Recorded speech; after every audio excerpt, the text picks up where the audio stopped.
So ngifuna ukubuza ukuthi indaba yamadlozi kubalekile yini ukuthi siwakhonze amadlozi uthini uIsaiah ngamadlozi uIsaiah uthena usi uyilokhuze yonke into uthena uIsaiah Shembe mesabeni uJehova ngokugcina imithetho yakhe owanilobela yona uJehova ngenceku yakhe uMose ukuze ukudumisa kwenu kwamkeleke kuThixo emkhosi. So even before you come to Isaiah you must know ukuthi uJehova utheni ngamadlozi. Because awukwazi ukuthi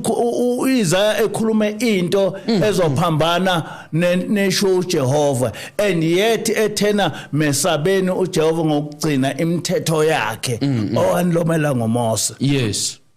So ngokweBhayibheli ngokaMose uMose uNkulunkulu uthena ungabi nabanye onkulunkulu ngaphandle kwami yes yabo so inkolo yethu nje yonke isilokhuza igcwele lapho uJehova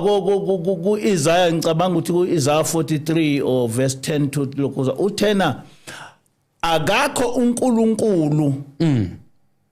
owakwaba khona ngaphambi kwami futhi angeke ebe khona ngemva kwami mina nginguJehova imina ngedwa umsindisi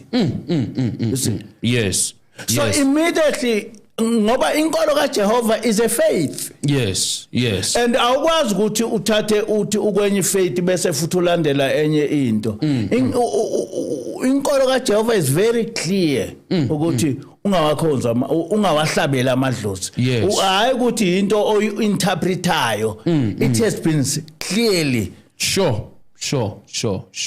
ethi uJehova ohlabela abanye onkulunkulu ngaphandle kwaJehova yedwa uyobhujiswa nokubhujiswa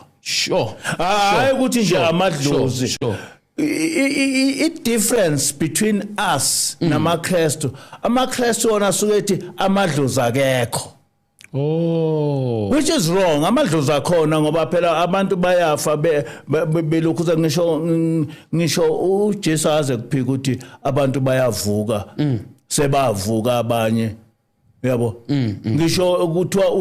uYeshua ngesikhathi sehamba emhlabeni bavuka abanye babonakala bezulwini so abantu abafile bayaphila yes but okurong ukuthi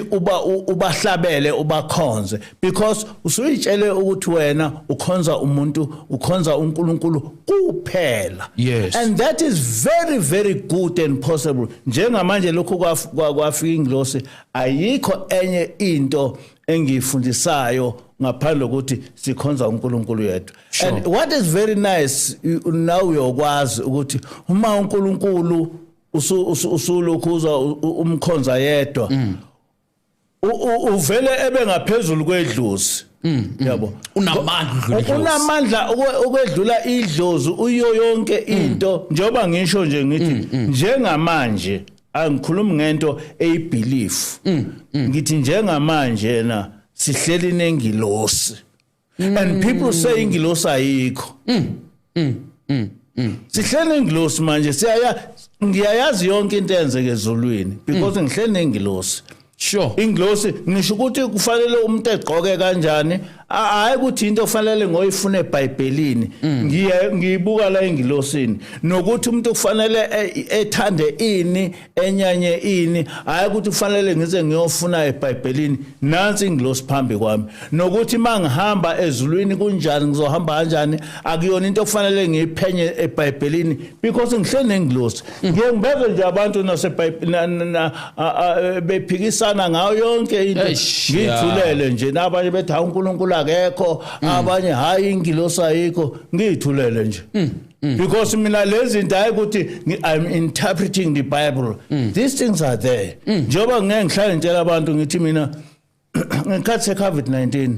ingilosi yafika yasitshela ukuthi kuzofika iCovid-19 mayifika nikelani ngicela uNkulunkulu ukuthi ingababikho umuntu ofayo lapha ula iCovid-19 futhi kungenzeki ukuthi umuntu ihlobo zenzife iCovid-19 yaqala yaze yaphela akaze thina sibe angazi nje mina ngikhalela ukuthi umuntu ubulawe iCovid-19 sure iCovid-19 ifika soyazi wena baba ho inglosi yasitshela singakayazi sure sitshela yonke into yangagcina lapha yasitshela ukuthi celani uNkulunkulu ukuthi ningafi nibancane ngoba uma uNkulunkulu umkhonza noma yini oyicela kuye uyakunika hayi ukuthi leyo nto into njena belief thina siyayazi ngoba hlala nengilosi njengamanje lokhu yasho inglosi kuphela iminyaka manje ne4 lokhu yayikhuluma leyo nto asikaze sincwabe umuntu omncane